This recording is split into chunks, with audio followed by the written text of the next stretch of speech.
Dun, dun, dun. Good morning, everybody.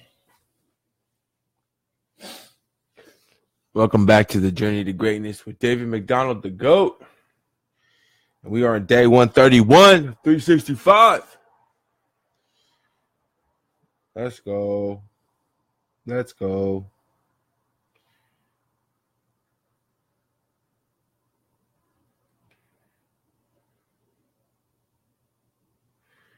Alrighty, so good morning, D. What's going on, brother? How are you?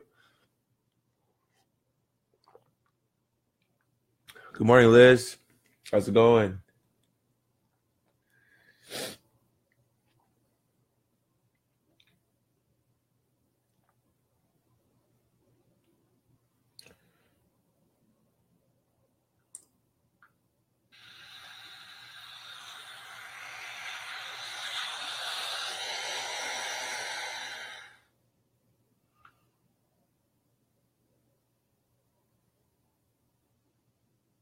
So you say you wanna get away. Wish. Wish I could play that.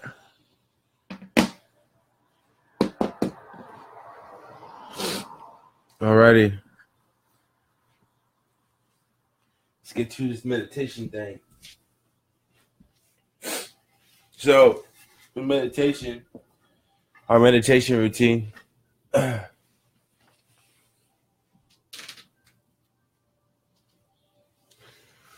This is a perfect time to allow yourself some mental peace. Perfect time to give yourself some mental space and completely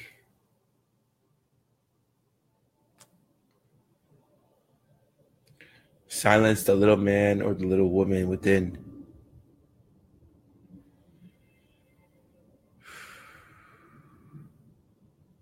You want to start with 3 deep breaths.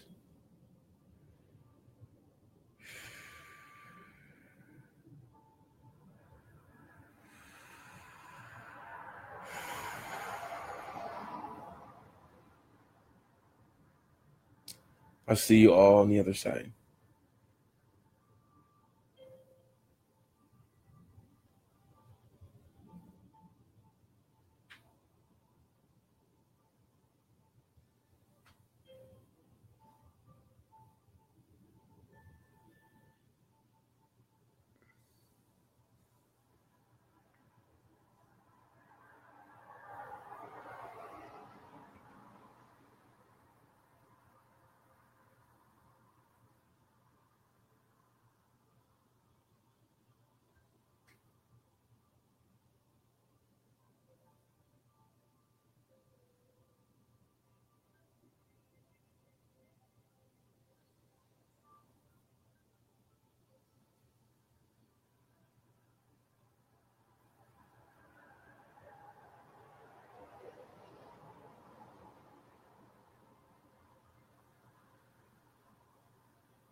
Alrighty, welcome back.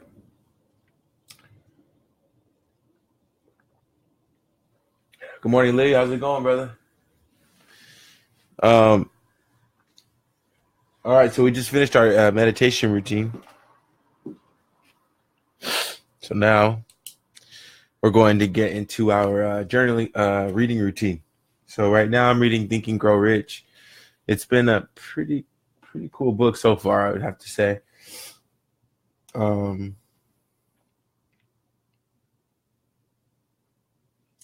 it's actually written by Napoleon Hill. We're halfway through. So in the, you know what, roughly 124 months that we've been reading. We've already completed three entire books, um, and we're just keep pushing. So we're about halfway done with this one. But with that, we'll just continue pushing through, and I'll see you guys on the other side.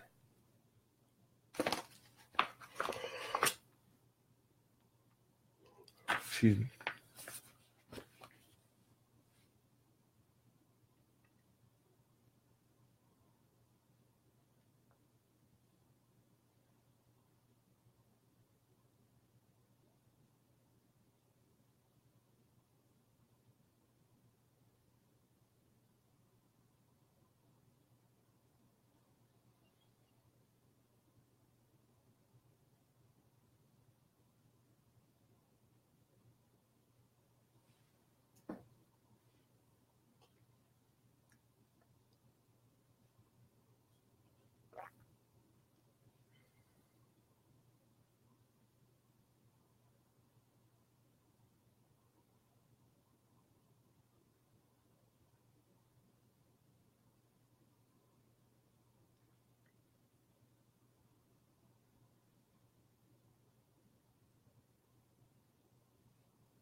Beautiful. Welcome back, everybody.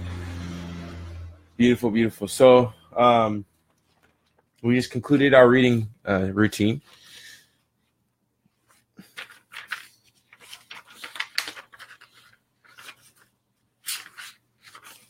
And now we're going to proceed and continue on to. Hey, Randy, how's it going? What are you reading?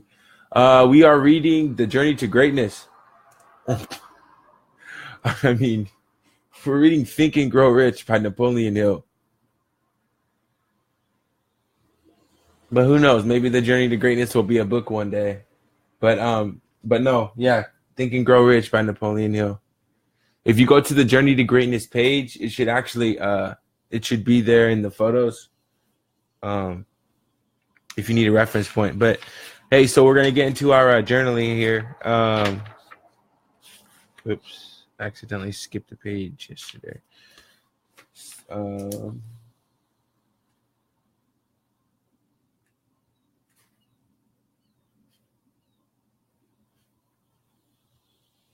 so in the journaling routine, I usually like to talk about or write down what I'm most grateful for. In the morning, what I'm most grateful for is waking up and having exceptional health. Two things that I take very, very seriously, and not definitely don't take for granted. So, but then I just continue to write about things that I am appreciative for. So things that happened yesterday. Yesterday was we'll get into that, but it was a very magical day. So I'll write about all the gratitude I have for that, all the experiences I had, so on and so forth. But the journaling thing is a really good time to just really get your thoughts out on paper, and to create another, pretty much build your self-fulfilling prophecy. So I'll see you guys on the other side. If you need some help with journaling, feel free to reach out to me. But see you soon.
Alrighty, welcome back. Welcome back. Are you okay? Cool. So, all right. What we have, what we're moving into next year is we're gonna jump back to the book here and kind of just go over a couple key concepts that the book that this book talks about. So yesterday we were talking about giving and receiving. For everybody who didn't make it to our celebratory event yesterday at Joey's, I'm telling you right now, it was phenomenal. It was exceptional.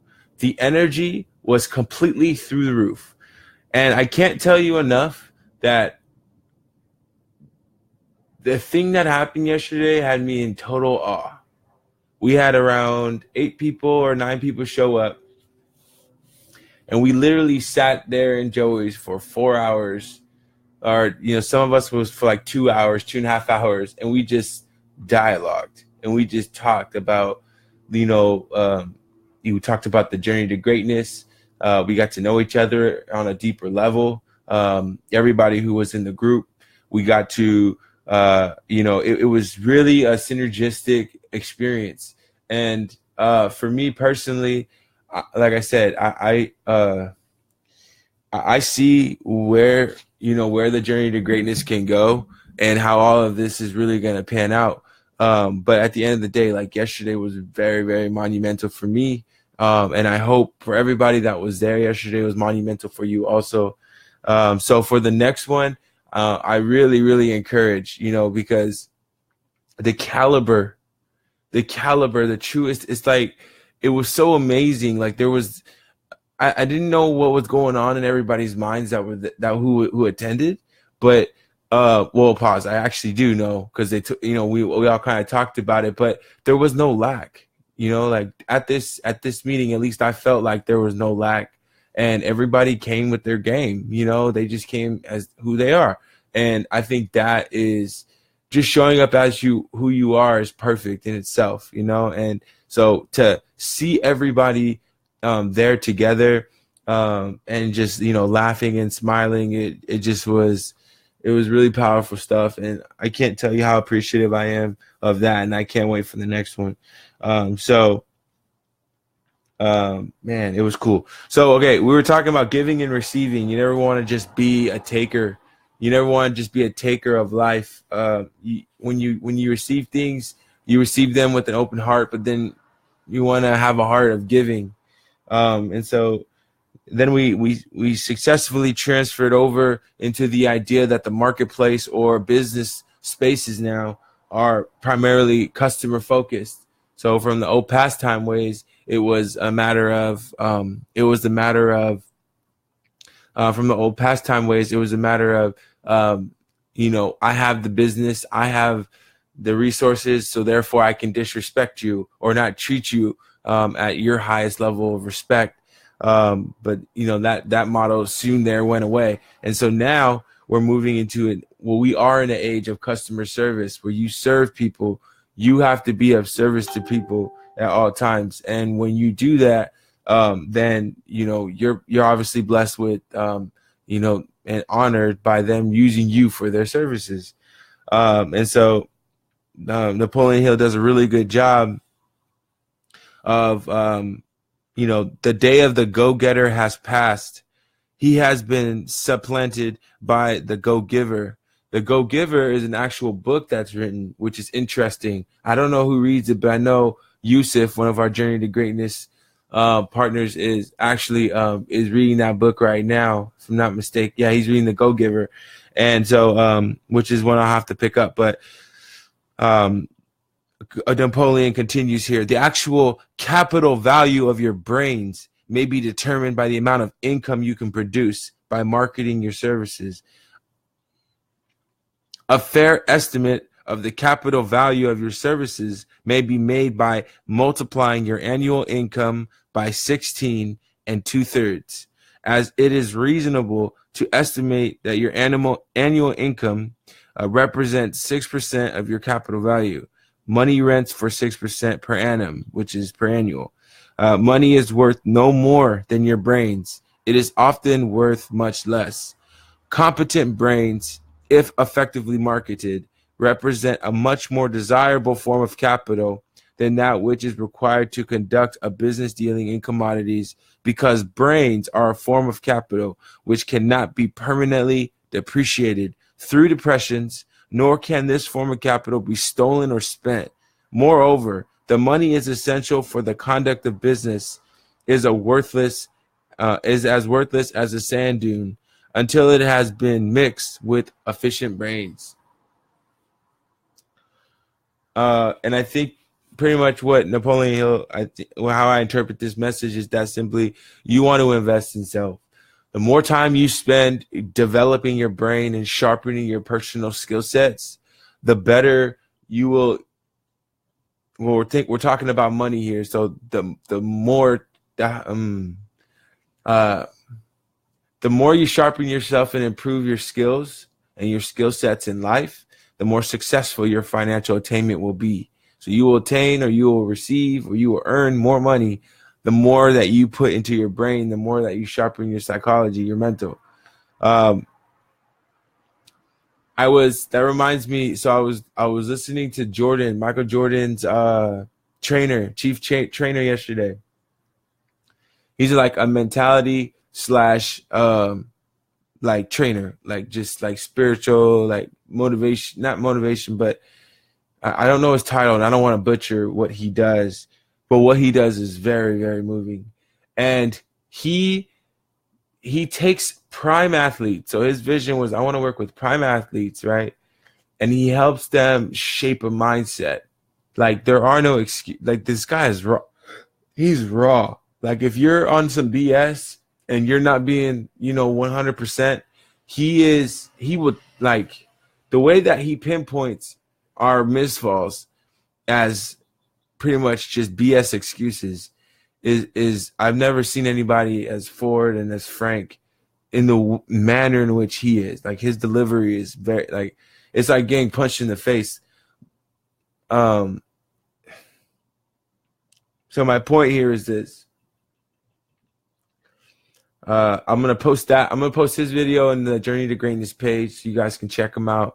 Michael Jordan, Kobe Bryant, Dwayne Wade all used him. But he said something yesterday where he said if your mentality is not in a good place, your physical self will never be in a good place, because your mentality is what comes first. Your mentality is, what dictates how you feel and how you respond to certain situations in life that happen to you, certain challenges you have to overcome. And so your brain, the way that you think, and your spiritual awareness, in my opinion, both combined, so your mental and your spiritual, both combined are probably some of the biggest parts that we have to master first. As we master those things, then everything else comes with it. And I think, long story short, Napoleon Hill is saying that your brain is priceless, so you can't put a price on it. So protect it, feed it, nurture it, know that it's there, and use it to its greatest ability. Now, Napoleon continues to say that there's 30 main causes of failure. And how many of these, he questions the audience reading the book, how many of these are holding you back or holding me back?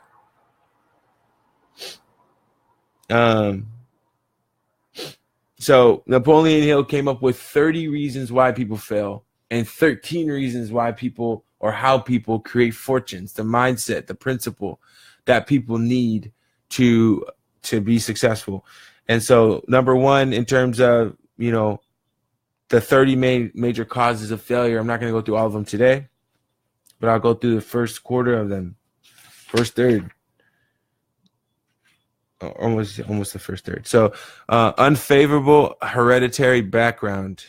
There is but little, if anything, which can be done for people who are born with a deficiency in brain power. This philosophy offers but one method of bridging this weakness through the aid of mastermind. Observe with profit, however, that this is the only one of the 30 causes of failure which may not be easily corrected by any individual. God blesses people in many different ways, and that's really all that I can say. But I don't really look at it as like I don't like put deficiency kind of seems negative to me, but for people who may not have the capacity or have the capacity or may not have the mental capacity to create because of their hereditary condition, is motivation, or should be motivation. The reason why we do what we do should be for them.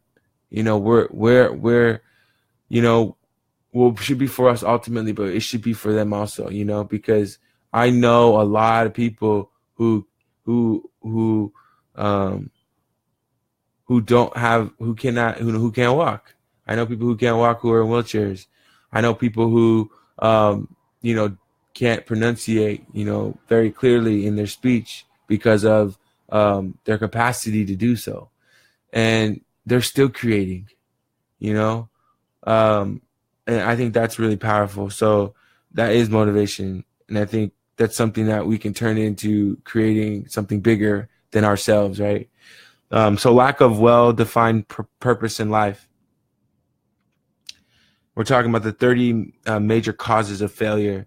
There is no hope of success for the person who does not have a central purpose or definite goal at which to aim.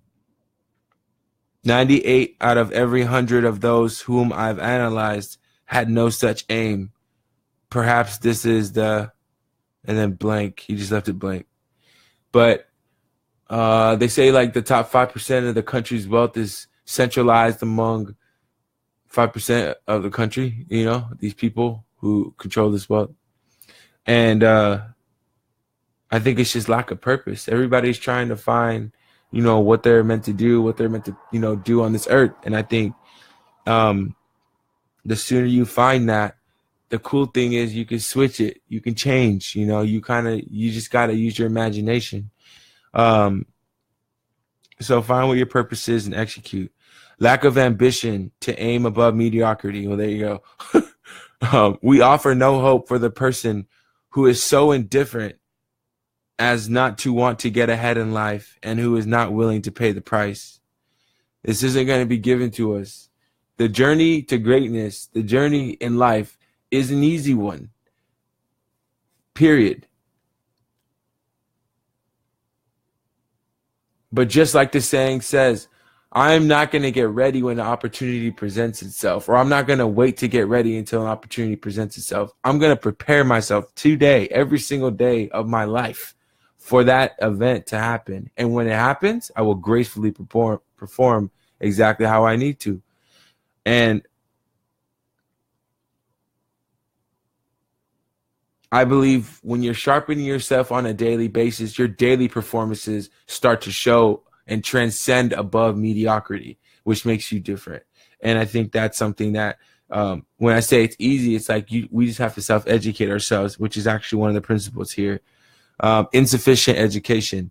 This is a handicap which may be overcome with comparative ease.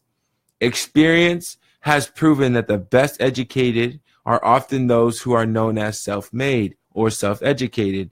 It takes more than a college degree to make one person in education, to make one a person of education. Any person who is educated is one who has learned to get whatever he wants in life without violating the rights of others. Education consists not so much of knowledge, but of knowledge effectively and persistently applied.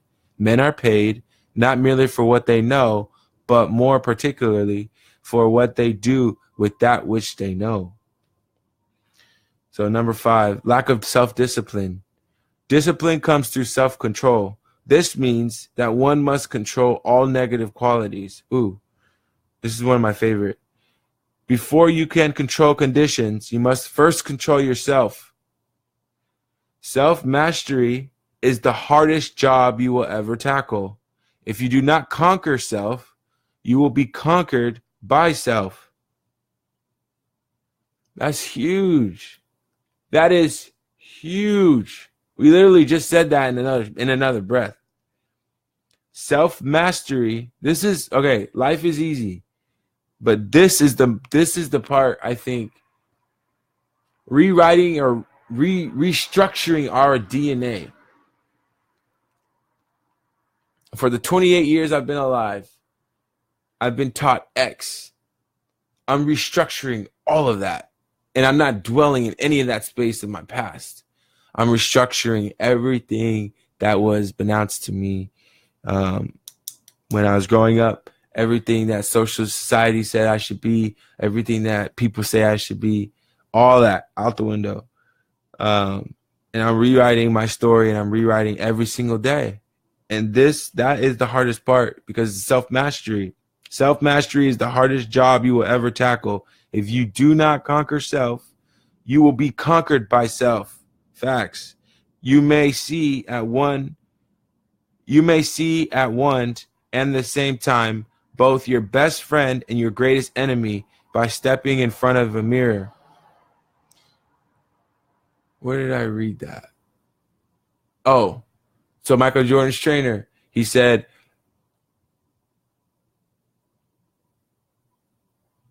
you may see how hard I work, but it's the things that you don't see that matter the most.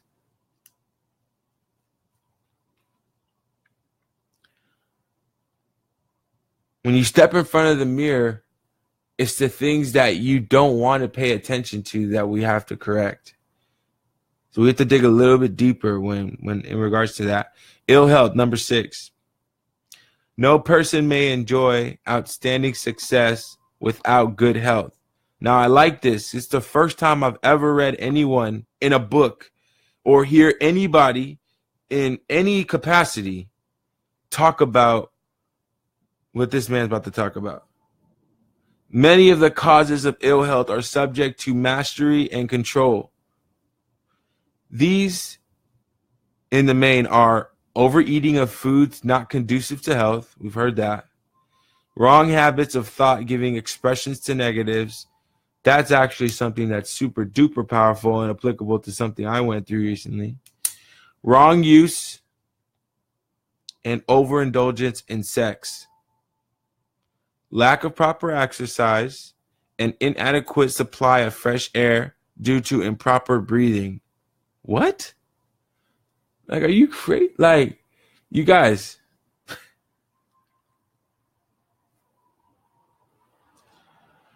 Wrong use of and overindulgence in sex. Lack of proper and physical exercise. I love it. Like that point right there is a big deal. I think that we're in a society that's highly sexualized. No question. No question. And it's a very interesting topic to talk about. And I'll leave it at that. But to look at it in this light, I'm not going to go down that road. But my point here is I've heard many discussions and I've had many roundtable, where people talk about sex and how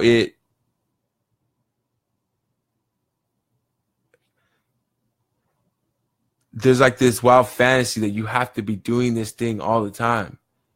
And you have to be, like, if you're not doing it on a regular basis, then there's something wrong with you. Like, all that's hogwash, in my opinion. And I like to stay neutral as much as I possibly can.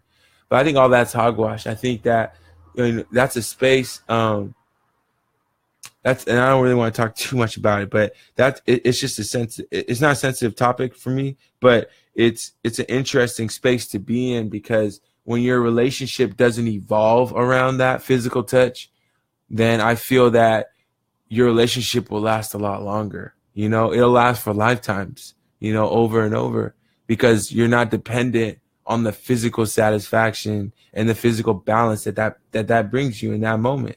And I think that's a very powerful thing to mention. Self-mastery. Like, we are becoming masters of ourselves.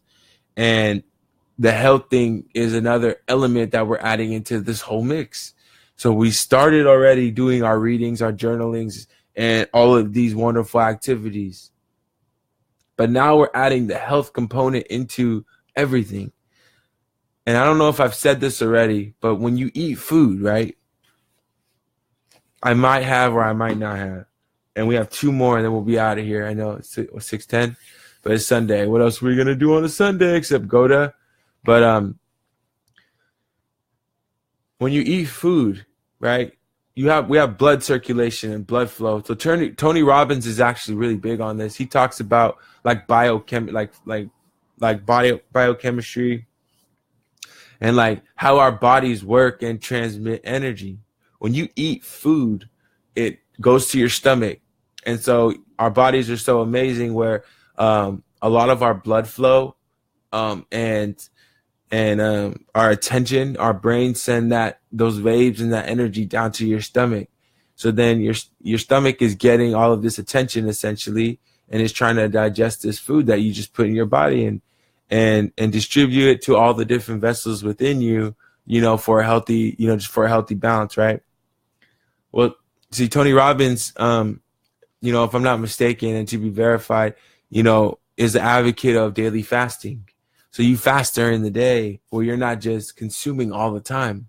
And and then to take it even a step further, like paying special attention to what you are putting into your body, and how that digests and how long it takes to digest.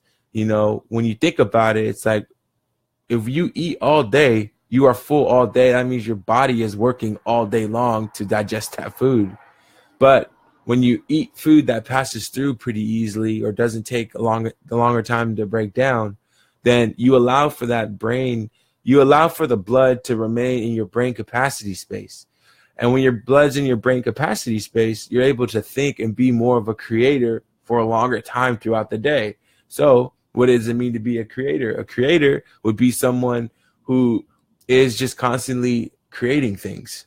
I mean, however it's defined to you. For me, a creator would be, starting a vlog and then creating content every single day, or designing shirts, or creating a business, or creating new marketing strategies. All of these things, creative, imaginative energies. So self-mastery, I believe, is not only finding that peace and that stillness within you, and getting in contact with who you really are outside of your physical space. Not the David with the hair, not the David with the clothes, just who's the David inside that people can't see, or that people can see, but that, everything that's working when nobody's around. And so at the end of the day, I feel self-mastery also includes that health element. So number 7 is unfavorable environmental influences during childhood. As the twig is bent, so shall the tree grow. Most people who have criminal tendencies acquire them as a result of a bad environment and improper association during childhood. Dave's killer bread. This gentleman, I think, has life in prison, or he was on death row, and he made a 12 seed and a 14 seed bread, and they sell it at Costco now. Crazy. Procrastination. This is one of the most common causes of failure. Old man procrastination stands within the shadow of every human being, waiting his opportunity to spoil one's chances of success. Most of us go through life as failures because we are waiting for the time to be right, to start doing something worthwhile. Do not wait. Do not wait. Do not wait. Do not wait. Do not wait. Do not wait. Do not wait. Do not wait. The time will never be just right. Start when you stand and work with whatever tools you have. Work with whatever tools you may have at your command, and better tools will be found as you go along.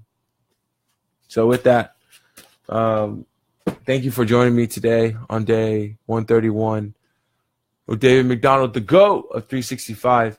And we are, today's going to be a good day. I love you guys. Hope you all have the greatest day of your life. Good morning, Jason. How's it going, brother? If you could drop in on the Journey to Greatness page, everyone who's watching from home, and just press that like button, that'd be cool. Because we've been up, maybe three likes this week.